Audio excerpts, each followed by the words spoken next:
নমস্কার বন্ধুরা, welcome back to my channel Champa রান্নাঘর। আজ আমি আপনাদের সঙ্গে শেয়ার করব দুর্দান্ত স্বাদের ইউনিক রুই মাছের রেসিপি। আপনারা তো অনেক রকমভাবে রুই মাছ রান্না করে খান নিত্যদিনের, ঠিক এইভাবে মাছের ঝোল কিন্তু আপনারা বানিয়ে খান। তবে মাছ ভাতেই বাঙালি, এইটা কথাতেই আছে। তো আজকের এই রুই মাছটা আমি একটু অন্যরকম পদ্ধতিতে রান্না করে আপনাদের সাথে শেয়ার করব। তাহলে চলুন বন্ধুরা দেখে নিই। এখানে দেখুন 5 পিস নিয়ে নিয়েছি রুই মাছ। এই রান্নাটা আপনারা কাতলা মাছ দিয়েও করতে পারেন। এই মাছগুলোকে খুব ভালো করে ধুয়ে পরিষ্কার করে নিয়েছি। এখন মাছগুলোকে করে নেব ম্যারিনেশন। তার জন্যে দিয়ে দিচ্ছি মাছের মধ্যে পরিমাণ মতো লবণ, হলুদ, লঙ্কার গুঁড়ো আর একটু সর্ষের তেল। অবশ্যই একটু সর্ষের তেল দিয়ে এটাকে ম্যারিনেট করে রাখতে হবে 5 থেকে 10 মিনিট। প্লিজ বন্ধুরা প্রথম থেকে শেষ পর্যন্ত ভিডিওটি দেখবেন। আমি গ্যারান্টি দিয়ে বলতে পারি আজকের রেসিপিটি আপনার ভালো লাগতেই হবে। এইভাবে হয়তো আপনি আগে কখনো রুই মাছটা রান্না করে খাননি। আপনার যে কোনো স্পেশাল দিনে বা বাড়িতে যদি কোনো আত্মীয় স্বজন আসে, এইভাবে একবার রুই মাছটা রান্না করে খেতে দিন। আমি গ্যারান্টি দিয়ে বলতে পারি মাংস তার কাছে ফেল। মাংস রেখে সে কিন্তু এই মাছ দিয়েই ভাত খাবে।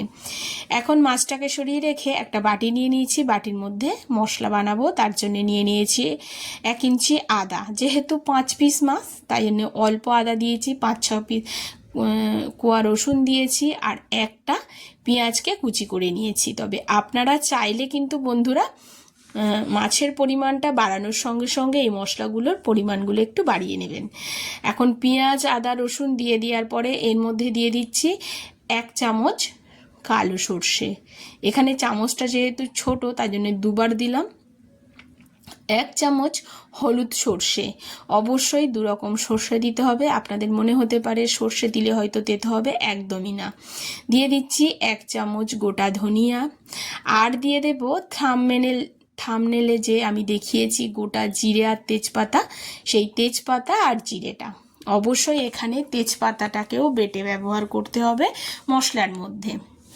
এখন অল্প জল দিয়ে সমস্ত মশলাগুলোকে ভিজিয়ে রাখবো। মশলাগুলো ততক্ষণ ভিজুক। আর এর মধ্যে দিয়ে দিচ্ছি বেশ কিছুটা কাঁচা লঙ্কা, শুকনো লঙ্কা। ঝালটা সম্পূর্ণ আপনারা আপনাদের পরিমাণ অনুযায়ী ব্যবহার করবেন। এখন কড়া বসিয়ে দিয়েছি। কড়ার মধ্যে দিয়ে দিচ্ছি সর্ষের তেল। রান্নাটা হবে সর্ষের তেলে। কড়াটা খুব ভালো করে গরম করে তবেই কিন্তু তেলটা দেবেন। তেলটা খুব ভালো করে কড়ার চারিদিকে চাড়িয়ে নেব আর এটা কিন্তু খুব ভালো করে গরম হতে দেবো। তারপরেই মাছগুলো ভাজতে দেবো। মাছগুলো কিন্তু একটু লালচে করে ভাজতে হবে। খুব বেশি কড়া নয়, আবার খুব বেশি হালকা ভাজা নয়। জাস্ট লালচে কালার আসবে সেই অবধি মাছটাকে ভাজতে হবে। দেখুন এক পিঠ মাছ আমার ভাজা হয়ে গেছে, আর এক পিঠ আমি উল্টে দিচ্ছি। ঠিক এইরকমভাবে মাছগুলোকে ভেজে নিতে হবে। এবারে এই মাছগুলো কিন্তু ভাজা আমার হয়ে গেলে আর যে 2 পিস মাছ আছে সেই 2 পিসকেও দিয়ে দেবো।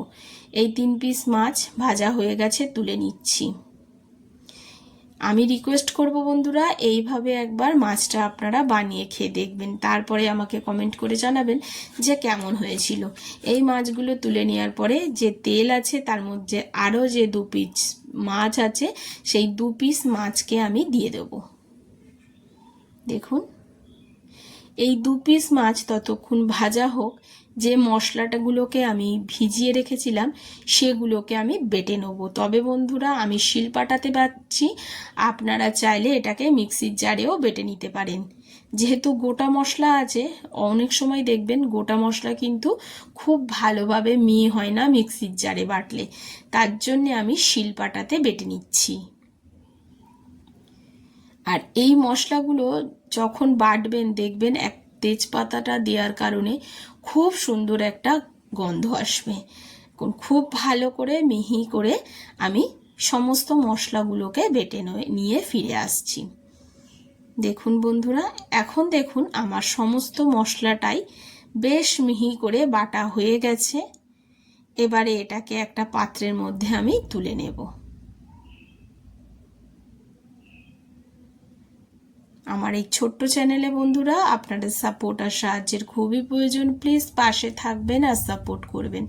দেখুন মশলাটা কিন্তু সুন্দরভাবে বাটা হয়ে গেছে। মশলাটাকে তুলে নেব আর চলে যাব যে মাছ দুটো ভাজতে দিয়েছিলাম, সেই মাছ দুটো ভাজা কিন্তু হয়ে গেছে।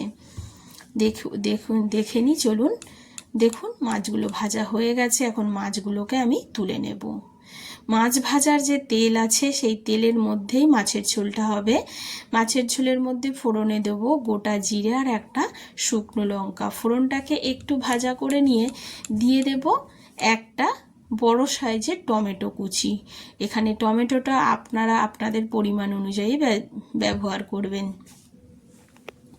আপনারা চাইলে আরও একটা টমেটো এর মধ্যে অ্যাড করতে পারেন। এর মধ্যে দিয়ে দেব পরিমাণ মতো লবণ। লবণটা দিলে টমেটোটা তাড়াতাড়ি গলে যাবে, তার জন্য এখানে লবণ ব্যবহার করলাম। লবণটা দিয়ে একটু নাড়াচাড়া করে নিচ্ছি টমেটোটা যখন ঠিক এই পর্যায়ে আসবে তখন এর মধ্যে দিয়ে দিতে হবে আগে থেকে বেটে রাখা মশলাটা। এইবার এই মশলাটাকে দিয়ে খুব ভালো করে কষাতে হবে যতক্ষণ না মশলা থেকে তেল ছাড়ে।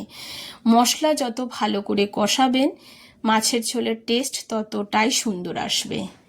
খুব ভালো করে মশলাটাকে তেলের মধ্যে কষাতে হবে।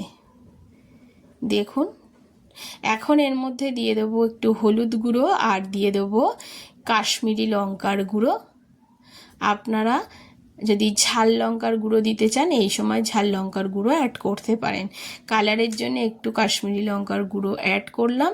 আর আগেই আমি যে লঙ্কা ব্যবহার করেছি তাতেই কিন্তু প্রচুর ঝাল হবে, যেহেতু বাচ্চা খাবে তার জন্য আমি আর বেশি কিন্তু ঝাল এখানে অ্যাড করলাম না। এবার খুব ভালো করে মশলাটাকে কষাতে হবে।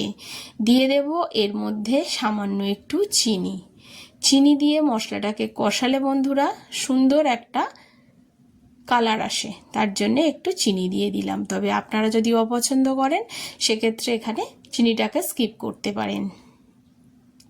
এখন খুব ভালো করে দেখুন মশলাটা কষে গেছে আর চারদিক দিয়ে তেলও ছেড়ে দিয়েছে। এখন এর মধ্যে দিয়ে দিচ্ছি গরম জল। এবারে এই ঝোলটাকে ফুটতে দেবো, তবে খুব বেশি জল দেওয়ার কোনো প্রয়োজন নেই। ঢাকা চাপা দিয়ে 5 মিনিট এটাকে হতে দেবো। 5 মিনিট পর ফিরে এলাম, ঢাকনাটা তুলে নিচ্ছি আর দেখুন ঝোলের কালারটা কতটা সুন্দর এসছে। এখন এটাকে একটু নাড়াচাড়া করে এর মধ্যে দিয়ে দেবো মাছগুলোকে। ভেজে রাখা মাছগুলোকে দিয়ে দেওয়ার পরে একটু মিডিয়াম ফ্লেমে ফুটিয়ে নেব। 3 থেকে 4 মিনিট মিডিয়াম ফ্লেমে এবারে ফুটতে দেবো গ্রেভিটাকে। সুন্দর একটা কালার এসেছে, আপনাদেরকে সামনে দিয়ে দেখিয়ে দেবো কতটা সুন্দর হয়েছে। নুনটাকেও একটু চেক করে নিলাম, নুনটা একেবারে ঠিকঠাক আছে। আশা করছি আমার আজকের এই রুই মাছের রেসিপি আপনাদের ভালো লেগেছে। যদি ভালো লাগে বন্ধুরা অবশ্যই আপনারা স্পেশাল দিনে বা বাড়িতে যদি আত্মীয় স্বজন আসে এইভাবে রুই মাছটা রান্না করে খেতে দিন। আমি গ্যারান্টি দিয়ে বলতে পারি চিকেন বা মাটন ফেলে এই মাছ দিয়েই ভাত খাবে। আজ এই পর্যন্ত বন্ধুরা, আবারও দেখা হয়ে যাবে অন্য কোনো নতুন ভিডিওর সঙ্গে। এতক্ষণ ধরে ভিডিওটির সঙ্গে থাকার জন্য অসংখ্য ধন্যবাদ। সুস্থ থাকবেন আর ভালো থাকবেন। আর আপনাদেরকে দেখিয়ে দিচ্ছি মাছটা কতটা ডিলিশিয়াস ইয়াম্মি হয়েছে। দেখুন। নমস্কার।